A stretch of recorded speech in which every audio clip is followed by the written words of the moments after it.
Jadi aku sudah berhenti promil ke dokter SPOG itu karena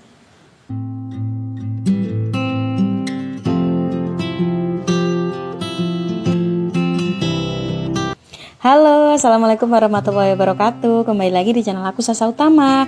Di video kali ini aku akan sharing ke teman-teman kenapa sih aku sekarang udah berhenti promil ke dokter SPOG. Nah, kemudian teman-teman setelah nonton video ini, teman-teman bisa dan nonton video-video aku yang lainnya seperti pertespekan dan juga program hamil aku kemarin-kemarin itu, dan juga kegiatan-kegiatan aku sehari-hari. Nah, yuk kita sekarang lanjut aja membahas kenapa sih aku sudah berhenti promil ke dokter SPOG. Pertama, ada beberapa hal ya yang membuat aku berhenti promil. Tapi di sini perlu aku garis bawahi bahwa aku berhenti promil ini bukan karena aku nggak percaya sama dokter SPOG-nya. Jadi pertama kemarin kan hasil USG aku yang udah aku bikinkan video kemarin itu kan aku ada penyakit batu kandung kemih ya. Nah itu aku sementara juga mau fokus itu pertama. Itu temuan baru loh, kemarin aku baru tahu kalau di kandung kemih aku ada batunya, tapi kan itu yang meriksa SPOG ya, dan aku masih perlu untuk ke dokter bedah juga untuk memastikan apakah benar ada batu di kandung kemih aku. Kemudian yang kedua, karena aku memang kesusahan selama promil dan selama menikah itu aku memang kesusahan dalam mengontrol stres, dan manajemen stres aku tuh kurang ya, aku emosinya berlebihan dan juga stres aku berlebihan. Kadang kalau yang mikir itu sampai yang dalam, terus sering nangis juga sih belakangan ini. Tapi dalam artian bukan karena program hamil ya, bukan karena aku kok nggak hamil terus aku nangis, bukan. Ada faktor-faktor lain atau permasalahan-permasalahan rumah tangga lain yang membuat aku tuh stres. Tapi kalau bilang stres apa sih kok sampai seperti itu? Nah itu nggak perlu ditanyakan sampai apa ya. Bahkan orang yang seperti aku ini mungkin stres sedikit itu bisa jadi besar. Maksudnya permasalahan kecil bisa jadi stresnya itu sangat berat.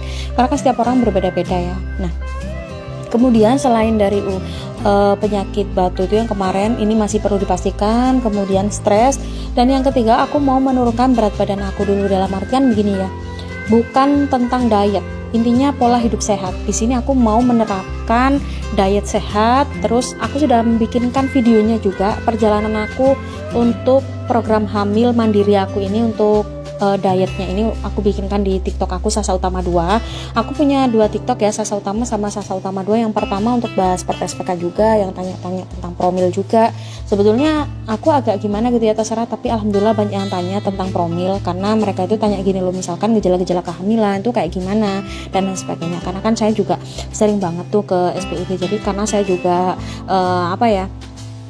kritis gitu loh, sehingga saya waktu ke SPG itu sering bertanya AIWO, sehingga saya bisa membantu mereka menjawab pertanyaan-pertanyaan yang mungkin bisa saya jawab. Kemudian jadi 3 ini saya mau menyelesaikan batu kencing tuh ya, terus pola hidup sehat, sama mau ke psikiater dulu.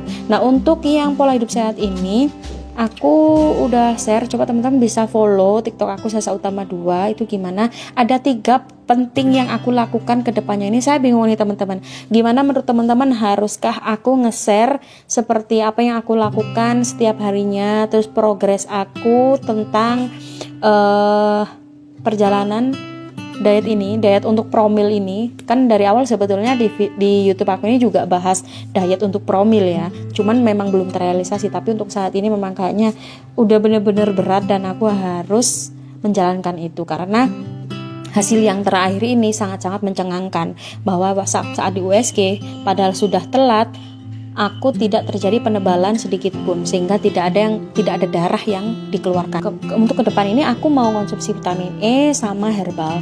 Jadi di sini aku juga proses pembuatan herbal, aku lagi produksi herbal.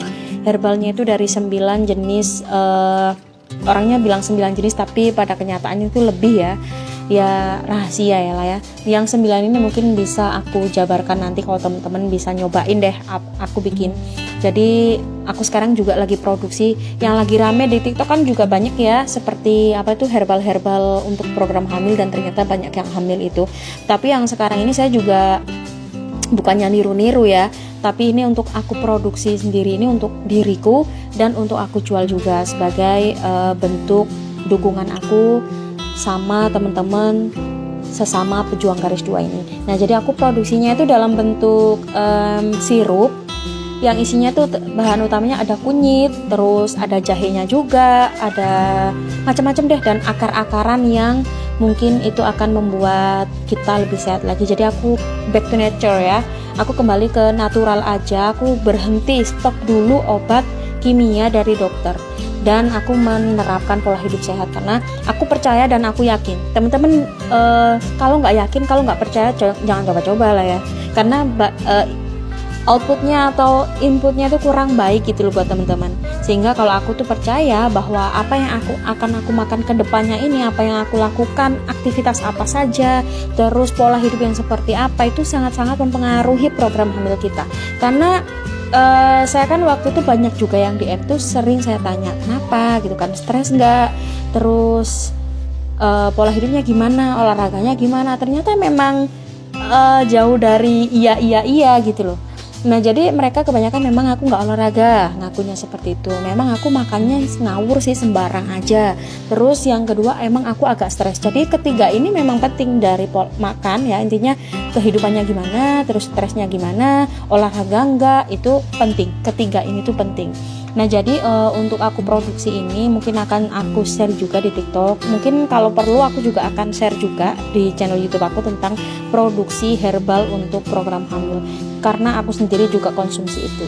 Jadi kurang lebih seperti itu ya, kenapa aku sudah berhenti promil ke SPOG, karena aku mau kembali natural aja. Aku mau konsumsi buah dan sayur yang benar-benar tumbuh dari alam, yang nggak banyak diproses. Kalau udah bentuk vitamin E sebetulnya ya itu juga udah diproses kan, bahan kimia kayak asam folat itu juga sudah diproses oleh bahan kimia.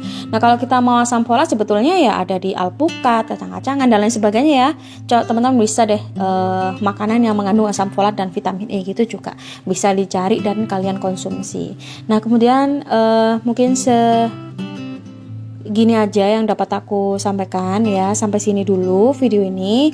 Kita akan kembali lagi di pembahasan yang lainnya selain aku sharing tentang perjalanan aku promil ke SPOG. Nanti aku akan sharing perjalanan aku yang baru, lembaran baru. Terima kasih, jangan lupa subscribe.